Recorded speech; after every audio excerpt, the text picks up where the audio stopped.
diaspora togolaise. Aujourd'hui, je voulais apporter une sorte de réponse à la question, à une problématique que les Togolais vivant à l'extérieur m'interpellent souvent là-dessus. Ces derniers temps, ces derniers 5 ans, les Togolais vivant à l'extérieur, lorsqu'ils prennent l'avion de leur pays de résidence en direction, en vacances vers le Togo, si c'est en Europe ou bien aux États-Unis, en Asie, ils remarquent de fortes affluences d'étrangers vers notre pays, le Togo. Et ils se posent la question de savoir qu'est-ce qui est de bon au Togo qui attire ces étrangers vers notre pays, le Togo. Alors, pourquoi ils m'interpellent là-dessus? Je suis Innocent Kiswani, consultant en développement entrepreneurial et communautaire. J'accompagne les porteurs de projets tant individuels que collectifs sur la création et le développement de leurs projets. Je suis l'un de la diaspora caractérisé par cette motivation exceptionnelle d'encourager les Togolais vivant à l'extérieur de s'investir, d'investir dans notre pays, le Togo. Et voilà pourquoi ces questions-là, je n'échappe pas à cela. Et il m'interpelle souvent ceux qui me connaissent et connaissent ma profession, ce que je fais. Donc, aujourd'hui, je voulais expliquer d'une manière succincte et apporter par la suite des petits tutos pour expliquer, pour donner comment est-ce que la diaspora togolaise doit se préparer pour investir dans notre pays, le Togo. Ces étrangers-là, lorsqu'ils vont venir au Togo, ils prennent en compte trois principes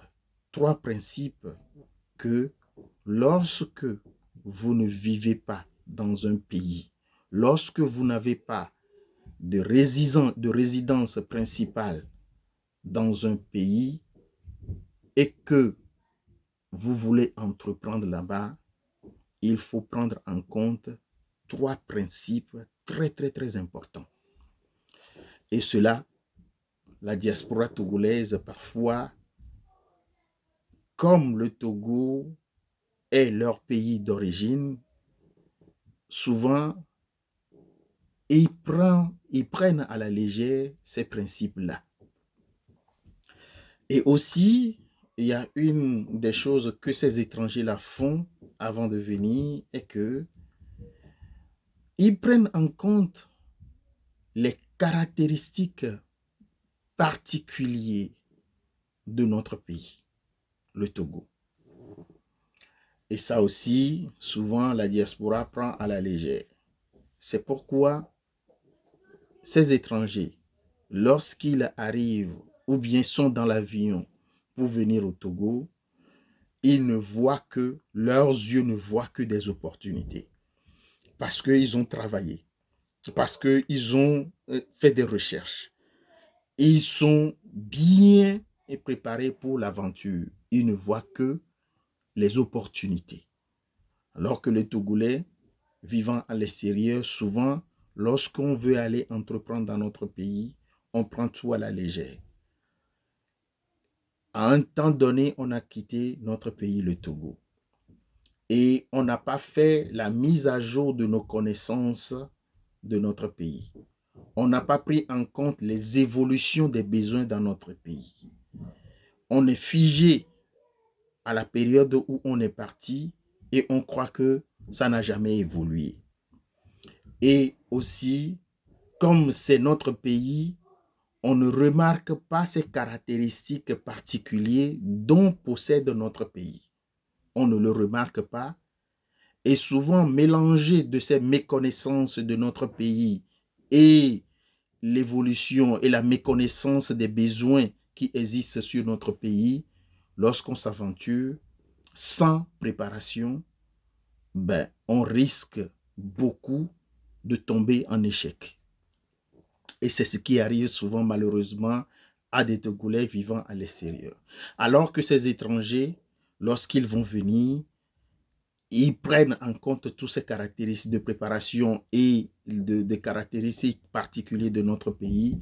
Ils arrivent au Togo, ils nagent comme de poissons dans l'eau.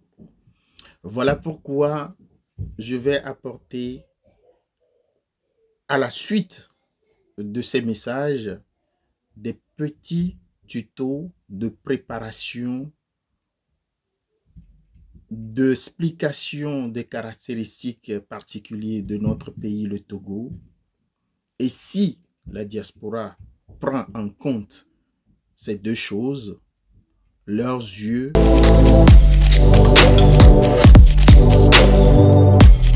Bonjour la diaspora togolaise, j'espère que vous allez bien.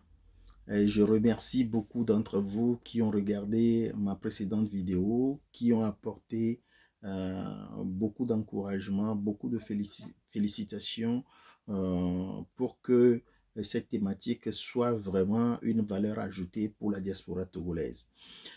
Il s'agit de quelle thématique pour vous qui n'avez pas regardé la précédente vidéo? Il s'agit d'un phénomène très simple que la diaspora togolaise a en train de remarquer ces derniers 5 ans. Lorsqu'il voyage vers le Togo, il remarque que la diaspora togolaise, il remarque que il y a beaucoup d'étrangers qui affluent vers notre pays. Et il se pose la question de savoir qu'est-ce qui est de bon au Togo que la diaspora togolaise est en train de rater. Je suis Innocent Keswani, consultant et formateur en développement entrepreneurial. J'accompagne les porteurs de projets tant individuels que collectifs pour la création et le développement de leurs projets. Je suis l'un de la diaspora togolaise caractérisé par une motivation exceptionnelle d'encourager les Togolais vivant à l'extérieur d'investir dans notre pays. Et voilà pourquoi cette question-là revient à moi tout le temps de voir la faisabilité pratique des conseils, des accompagnements que je peux apporter. La dernière fois, j'ai parlé de 3 principes lorsque vous ne vivez pas dans un pays et que vous voulez investir dans ce pays-là. Donc, ces principes-là, et c'est ça que ces étrangers-là appliquent, considèrent, et que lorsqu'ils viennent au Togo, ils remarquent que des opportunités. Et je veux ou bien je souhaite que la diaspora togolaise aussi considère ces 3 principes dans la faisabilité de leur investissement au Togo. Il s'agit de 3 principes très simples, qui est principe numéro 1, la collecte d'informations. Lorsque une idée vous naisse dans la tête et que vous voulez aller entreprendre au Togo, vous voulez aller investir au Togo, il faut collecter d'énormes informations sur ce que vous voulez faire. C'est très important. Vous allez me dire, mais le Togo, on connaît le Togo, c'est notre pays. Oui, certes, le Togo est notre pays, mais on ne vit plus là-bas. Donc, on n'a plus les réflexes du milieu. On n'a plus l'évolution de la connaissance de notre milieu. Donc, il faut faire un travail de mise à jour de connaissances. Et c'est pour cela qu'il faut rassembler, collecter d'énormes informations sur ce que vous voulez faire. Et dans cette collecte d'informations-là, il faut considérer 3 sources. Il y a la source nationale, il y a la télévision nationale, il y a la radio nationale, il y a la presse nationale, il y a les sites internet nationaux. Parce que c'est là où les autorités mettent ou bien fait la mise à jour des lois cadres, des lois de structuration, les lois d'organisation qui cadrent les activités entrepreneuriales dans un pays. Donc, c'est là où il faut aller chercher ces informations-là à la source nationale. Et la deuxième source de collecte d'informations, c'est ceux qui sont dans le pays et qui ont déjà entrepris ou bien fait ce que vous voulez faire. C'est très important. Il faut rapprocher de ces personnes-là pour leur demander les informations. Et parfois, avant d'approcher ces personnes-là, il ne faut pas s'inistrer dans leur vie en tant qu'enquêteur, mais il faut aller avec respect, avec transparence, avec clarté, en leur disant que vous voulez aussi faire ce qu'ils sont en train de faire. Et lorsque vous agissez comme ça, ils vous ouvrent grandement les bras. Et peut-être, à partir de cette rencontre-là, peut naître une collaboration, une future collaboration très fructueuse.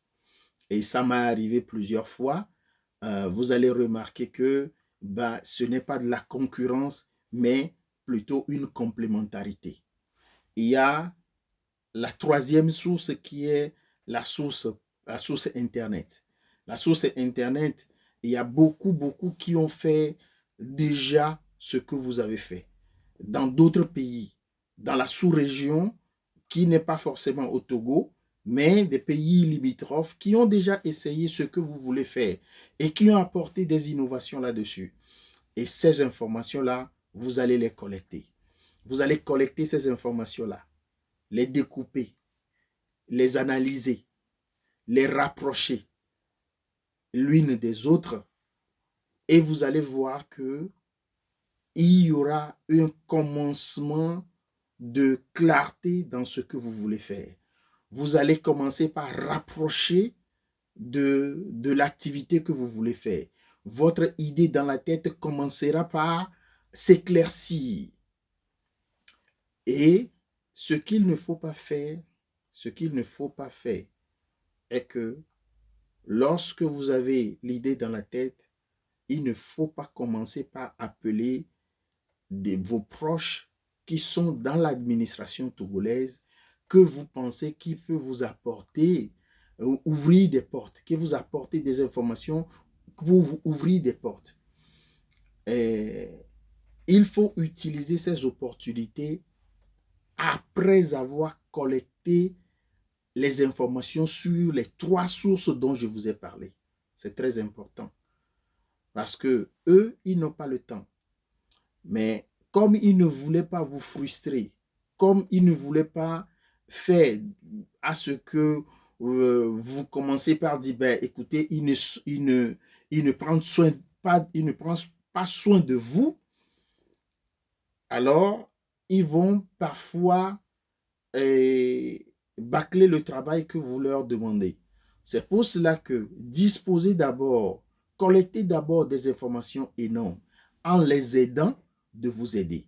C'est très important. Il ne faut pas décharger tout ce que vous voulez sur des gens que vous connaissez déjà. Vous allez abuser de leur confiance et par la suite, c'est vous qui serez déçus. Donc, il faut absolument que vous collectez ces informations-là parce que c'est vous qui allez porter le projet. C'est de vous que viennent l'idée. Donc, vous êtes la personne principale dans la faisabilité de votre idée. Donc, il faut que vous disposez d'énormes informations. Donc, prenez en considération la collecte d'informations sur les trois sources dont je vous ai parlé. Alors, vous allez voir que vous rapprochez. Et après avoir collecté,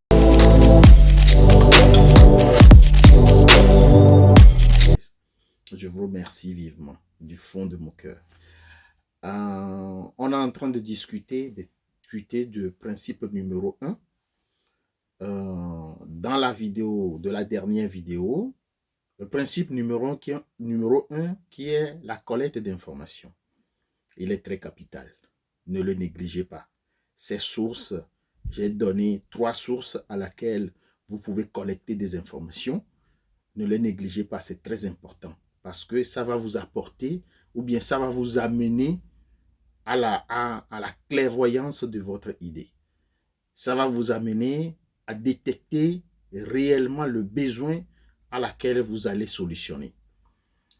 Et ça va vous préparer à peaufiner votre service ou bien votre offre pour le besoin que vous avez détecté. Et là, lorsque vous collectez ces informations-là, ça va vous ramener de rentrer dans le deuxième principe. Le deuxième principe qui est la rapidité de la mise en pratique des informations que vous avez collectées. Vous les avez collectées, il faut rapidement le mettre en pratique. C'est très important. Il ne faut pas dormir là-dessus. Parce que lorsque vous détectez un besoin, lorsque vous avez vu des gens dans un besoin et que vous voulez apporter de solutions, qui serait votre service ou bien l'offre que vous apportez pour ce besoin-là, ce besoin-là ne reste pas éternel comme ça. Donc, les gens qui sont dans le besoin-là, c'est naturel. Ils vont, à faute de trouver de solutions adéquates, ils vont aller chercher des solutions alternatives qui vont les permettre de vivre à l'instant.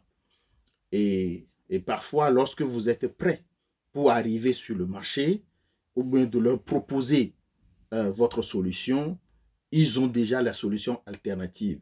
Et là, ça devient un peu compliqué. Donc, c'est pour cela qu'il faut décider vite. Il faut travailler vite. Lorsque vous collectez ces informations-là, il ne faut pas dormir là-dessus. Il y a la dernière, l'exemple de la diaspora togolaise qui m'a appelé en juin 2021, me demandant, voulait confirmer euh, une certaine information qu'il a collectée il y a de cela un an. Il y a de cela euh, sorte d'information qui disait qu'il a trouvé un programme de l'État qui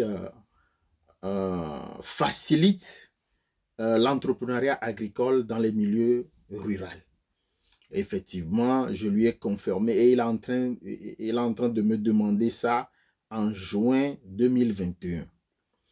Donc, je lui ai confirmé ça que oui, ça existe un peu, il existe un programme comme ça, mais à l'instant où il est en train de me demander là que le programme est en train de prendre fin. Donc, et il a dit, ben, écoutez, comment est-ce que je peux faire pour rentrer là-dedans? J'ai dit non, que le programme est en train de prendre fin et que ils ont fait une dérogation de prolonger le programme encore 6 mois, mais que ça ne prend pas de nouveaux bénéficiaires. Donc, il a remué le ciel, ça veut dire que les informations que vous avez n'ont pas une durée éternelle. Les besoins que vous avez détectés n'ont pas une durée éternelle. Donc, il faut travailler vite à ce que votre solution soit sur le marché. Et lorsque vous avez votre solution là sur le marché, petit à petit, vous allez adapter cette solution là à ce que vraiment ça puisse être une solution vraiment adéquate pour les besoins détectés. Et c'est par là que l'entrepreneuriat naît. Et c'est par là que vous allez sentir vraiment que vous êtes utile, vous êtes en train d'apporter quelque chose à votre communauté. Et je ne suis pas en train de vous vendre quelque chose en vous amenant à devenir des riches ou bien des milliardaires, comme beaucoup le disent, entreprendre et vous allez devenir des milliardaires. Non, c'est pas de ça que je parle. Je ne suis pas en train de vous vendre quelque chose. Non, c'est pas mon objectif. Mais mon objectif est très simple. Je veux que la diaspora réussisse dans n'importe ou bien dans tout ce qu'il veut faire, il veut entreprendre au Togo. Même si vous voulez construire votre maison de votre vieillesse, je veux que ça soit vraiment une expérience réussie. Lorsque vous voulez aider quelqu'un dans votre famille je veux que ça soit une expérience réussie. Lorsque vous voulez entreprendre n'importe quoi, je veux que cela soit réussi. Et c'est pour cela que je mets sur moi d'apporter d'énormes informations, de clarté sur ce que vous voulez faire. Donc, prenez ça en considération. Lorsque vous réussissez quelque chose, vous allez impacter beaucoup de personnes autour de vous. Et c'est la réussite collective. Mais lorsque vous allez faire quelque chose et que vous ne réussissez pas, ça devient l'échec de tout le monde.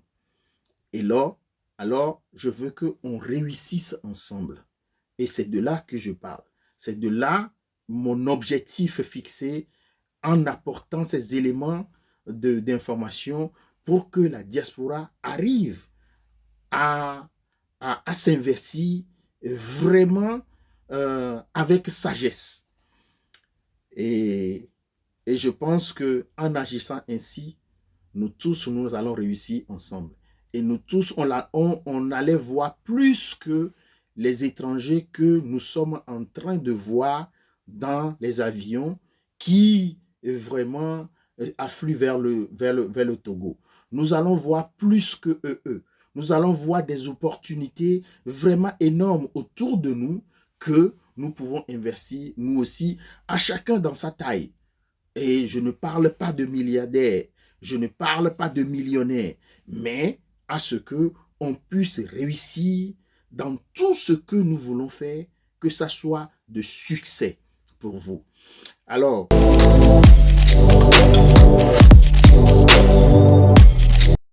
oui, allô, bonjour la diaspora togolaise.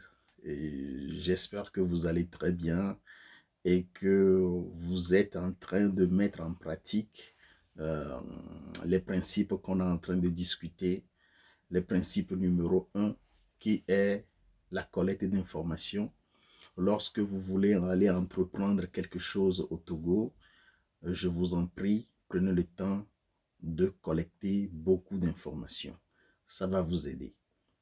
J'ai donné 3 sources d'informations pour collecter ces informations-là. Le principe numéro 2, qui est la rapidité de la mise en pratique des informations collectées.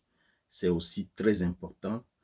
Ça va vous permettre d'aller travailler très vite pour que votre idée que vous avez dans la tête devienne rapidement de solution sur le marché pour solutionner et le besoin que vous avez détecté.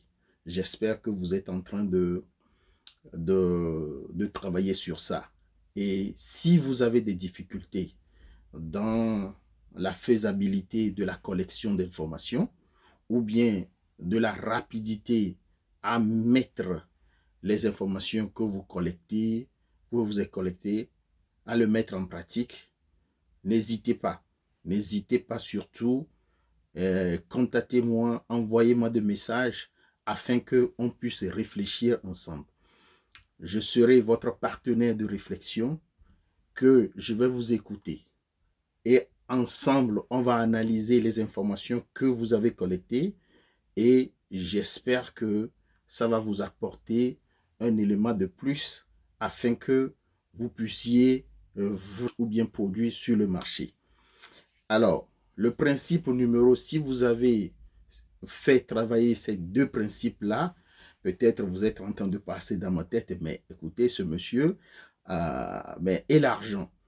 Voilà. C'est là maintenant que nous rentrons dans la phase de l'argent. Donc, qui est le principe numéro 3. Le principe numéro 3 est la sagesse financière. La sagesse financière. Ne le confondez pas avec l'intelligence financière. Ce n'est pas de ça que je parle. Je parle de la sagesse financière. Alors, peut-être vous allez me demander, mais c'est quoi la différence entre les deux? J'ai un grand mentor qui m'a expliqué le phénomène lorsque je passais vraiment dans ces périodes de recherche de la sagesse financière. Il me disait que l'intelligence est la façon rapide à comprendre quelque chose plus que les autres. Je vais le répéter pour que vraiment vous puissiez bien le comprendre. Il dit que l'intelligence, c'est une façon rapide à comprendre quelque chose plus vite que les autres. Et par contre, la sagesse, c'est la capacité à exploiter l'information que vous avez. Si c'est seulement une seule information que vous disposez, la capacité à l'exploiter, à faire l'impact avec ça, c'est ça qu'on appelle sagesse. Donc, l'intelligence, c'est de connaître quelque chose rapidement, d'avoir beaucoup d'opportunités rapidement, de détecter rapidement beaucoup d'informations, plus que les autres.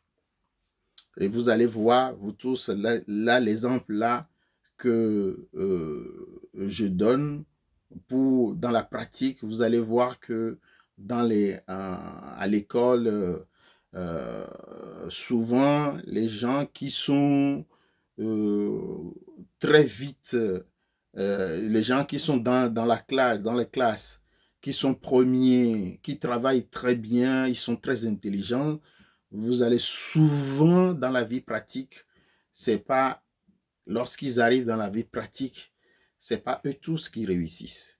Mais parfois, les gens qui ne sont pas très brillants, mais lorsqu'ils arrivent dans la vie pratique, c'est eux qui sont les plus brillants.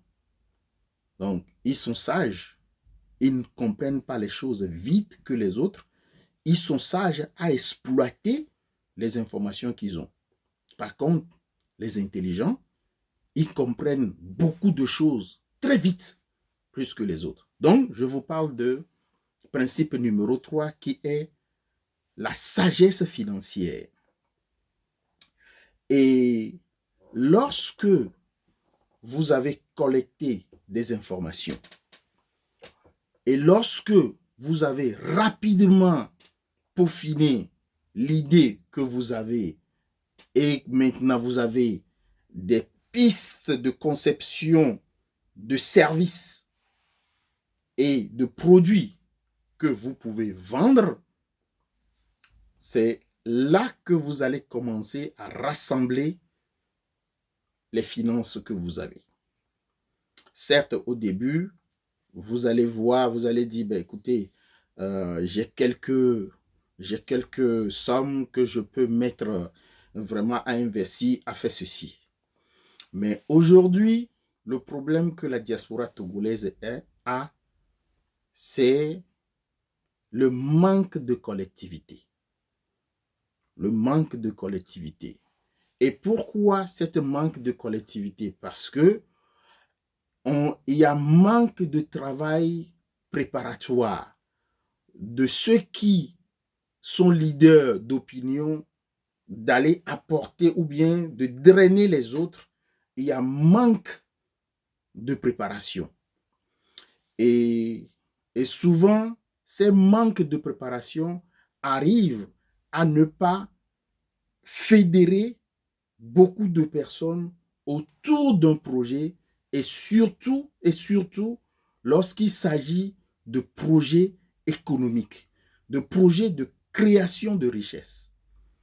La sagesse financière est les deux principes que on a discutés. La sagesse financière est la troisième qui apporte l'élément complet que je mets dans les trois principes lorsque vous ne vivez pas dans un pays et que vous voulez aller investir. Les étrangers qui voyagent vers notre pays, en plus de collecte d'informations, en plus de la rapidité, de la mise en pratique des informations collectées, ils ont d'énormes capacités financières derrière eux. Et ça, souvent, ça ne vient pas d'une seule personne. Mais c'est beaucoup de collectivités qui viennent ensemble. Vous allez voir une seule personne devant, mais derrière, il y a 10 000 personnes derrière. Pourquoi? Parce que comme ils ont beaucoup travaillé sur le projet d'investissement qui veulent aller faire dans notre pays, et qu'ils arrivent à communiquer avec les gens. Ce n'est pas tout le monde qui va être entrepreneur. Ce n'est pas tout le monde qui peut vraiment aller investir au Togo. Mais on peut former une communauté et avoir une seule personne qui serait leader de ça, à drainer les choses. Et là, souvent au Togo, la diaspora togolaise manque de ça.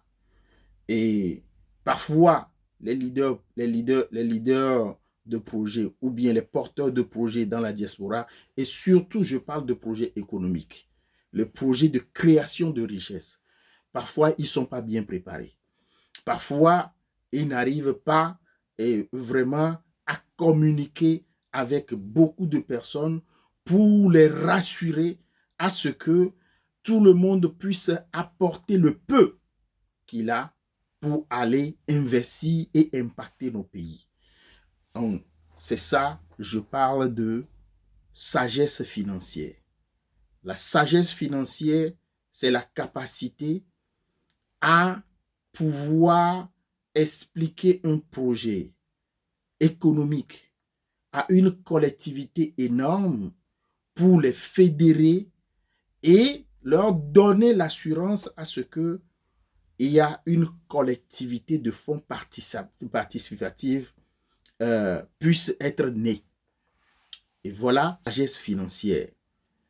Et ces étrangers, comme je l'ai déjà dit, font ce travail-là énorme.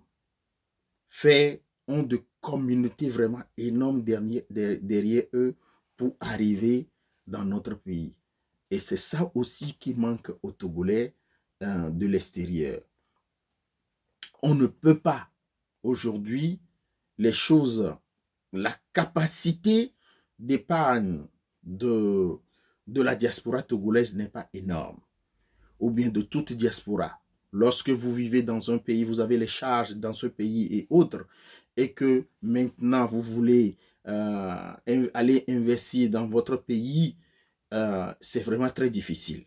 C'est une capacité, on n'a pas de capacité. Si on prend 10 Togolais, on trouvera peut-être 2 qui auront cette capacité financière. Mais si il y a une naissance de fonds participatifs entre ces Togolais-là, parmi ces Togolais vivant à l'extérieur, et je pense qu'il y aura beaucoup d'investissements participatifs de Togolais à la diaspora. Ça ne veut pas seulement dire que d'aller apporter et comment je ne veux pas prononcer le mot d'aider la famille juste. Non, il s'agit de création de richesse. Et bonjour à la diaspora togolaise. J'espère que vous allez bien et que vous êtes en train de suivre pas à pas les principes que je suis en train de développer que j'ai développé dans les vidéos. C'est la collecte d'informations. C'est très important. Principe numéro 2 qui est la rapidité de la mise en pratique des informations collectées. Et le principe numéro 3 qui est la sagesse financière. Et c'est très important, il faut prendre en compte ces 3 principes-là. Et lorsque les Togolais vivant à l'extérieur prennent en compte ces 3 principes, vous aurez sur le même pied d'égalité avec les étrangers qui voient et je m'en vais vous donner les caractéristiques particulières entrepreneuriale du Togo. C'est très important. Il faut prendre ça en compte. Notre pays, le Togo, est atypique en son genre et il faut le connaître pour pouvoir bien le pénétrer. Le caractéristique numéro un du Togo, c'est un tout petit pays, un marché restreint. Donc, souvent, les gens disent que, bah oui, écoutez, les Togolais n'ont pas d'argent, tu ne peux rien faire. Et là-bas, oui, ça dépend de ce que vous voulez faire et comment est-ce que vous allez pénétrer ce marché. Le Togo, c'est un pays de à peu près 7 millions 400 000 habitants. Et la population active est à peu près 2 millions 800. Le pouvoir d'achat très faible. Donc, comme ça, lorsque vous allez pénétrer, mais il faut savoir, il faut travailler, il faut connaître ce que vous allez vraiment faire. Et c'est ça qui donne cette caractéristique particulière du Togo, qui est que c'est un modèle, c'est un pays à modèle. C'est un pays qui va vous modeler au fait, qui va modeler votre affaire. Si vous arrivez au Togo pour vendre, vous devez donner la qualité, mais petit prix. C'est comme ça. En compte pour peaufiner votre offre, service, produit et que vous pénétrez sur le marché togolais, bah, le marché togolais vous ouvre la porte sur d'autres horizons, sur le Bénin, sur le Ghana, sur la Côte d'Ivoire, sur le Burkina Faso, ainsi de suite. Donc, c'est comme ça que le marché togolais est. Donc, il faut faire très attention lorsque vous allez pénétrer sur le marché, prendre ça en compte. Que c'est un petit pays qui a de faibles pouvoirs d'achat, qui exige la qualité, meilleure qualité, mais petit prix, mais qui vous modèle au fait, qui vous prépare à l'ouverture sur d'autres horizons. Et c'est comme ça.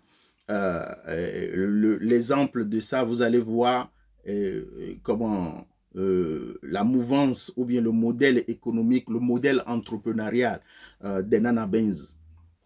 Les Nana Benz, l'histoire de Wax n'a pas commencé au Togo. L'histoire de Wax a commencé au Ghana avant 1960. Que les Togolais, les petits groupes collectifs, ils sont collectifs, pour aller au Ghana chercher ces wax hollandais et revenant au Togo et les vendre. C'est à 1960, 1970, qu'est-ce qui s'est passé au Ghana? Il y a un Nkrumah, le célèbre président du Ghana, est venu au pouvoir et il veut développer l'industrie nationale. Et en ce moment qu'il a mis le veto sur la protection sur tous les produits importés. Et donc, en ce moment-là, les wax hollandais donc, a trouvé sa porte. Les nanabins, ces nanabins-là, qui étaient des petits groupes, donc qui ont su discuter et ramener l'exclusivité de ce wax hollandais au Togo. Donc, ça a commencé en 1970 que les nanabins ont ramené le modèle, les wax hollandais au Togo. Et par là, ils ont propagé comme ça dans toute l'Afrique de l'Ouest. Et même d'ailleurs dans d'autres pays plus que l'Afrique de l'Ouest. Donc c'est un petit marché, mais qui vous ouvre la porte. Donc, l'histoire de Nana Benz, il faut des gens pour être vraiment un modèle en Afrique. Si vous voyez l'histoire d'un homme vraiment très célèbre, atypique, un entrepreneur redoutable, le baron Gervais Djondo, son parcours, ben, c'est quelqu'un qui est parti individuel, mais à la fin, qui a fédéré beaucoup de gens sur des projets qui sont aujourd'hui d'énormes personnes en Afrique tout entière.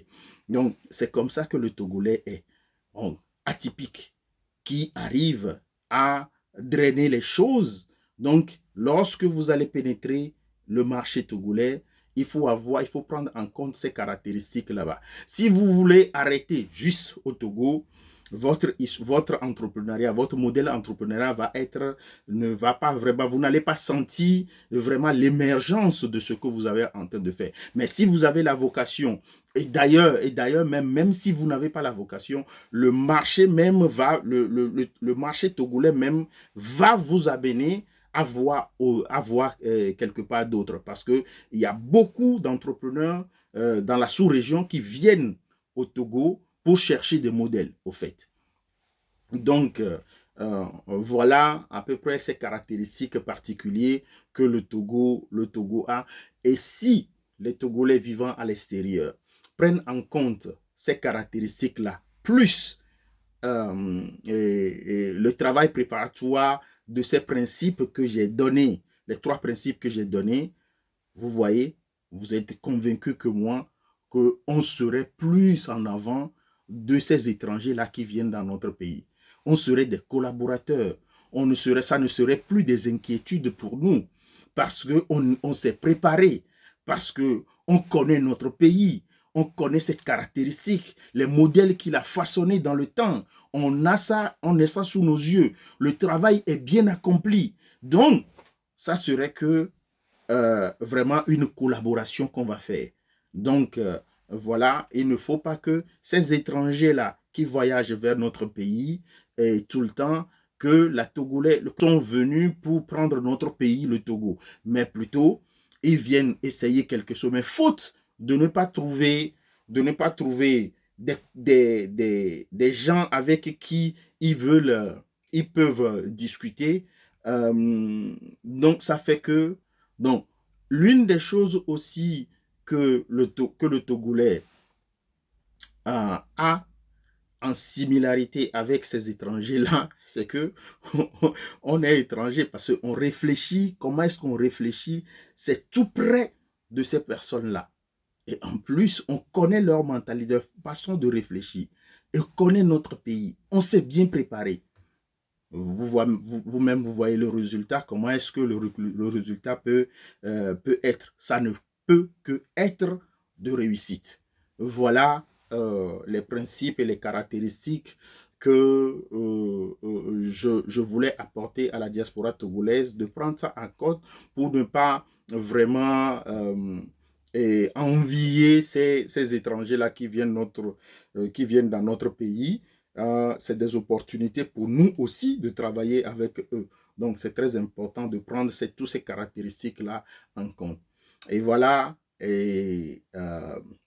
le principe et les caractéristiques qu'il faut prendre en compte pour aller vers la réussite de l'aventure d'investissement des Togolais des Togolais. Je profite pour lancer un appel aux nénettes.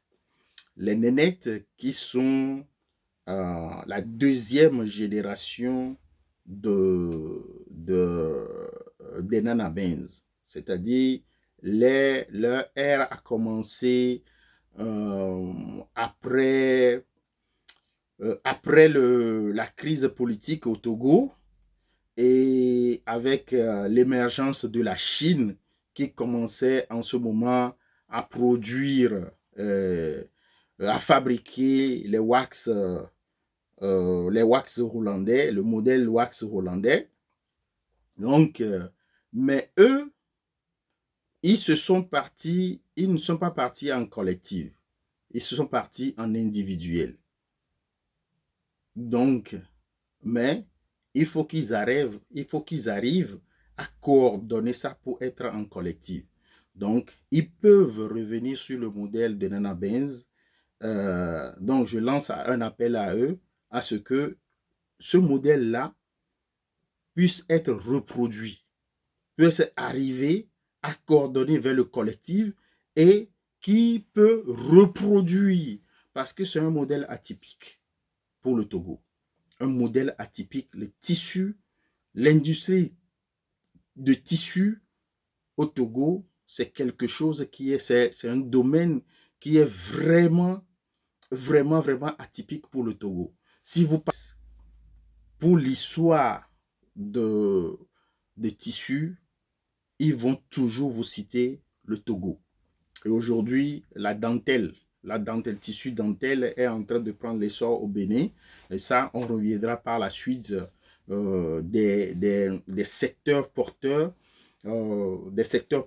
l'orientation entrepreneuriale pour que on puisse arriver à, à détecter les modèles ou bien les secteurs d'investissement porteur qui peut générer d'emplois, qui peut impacter. Je vous en prie et à très bientôt.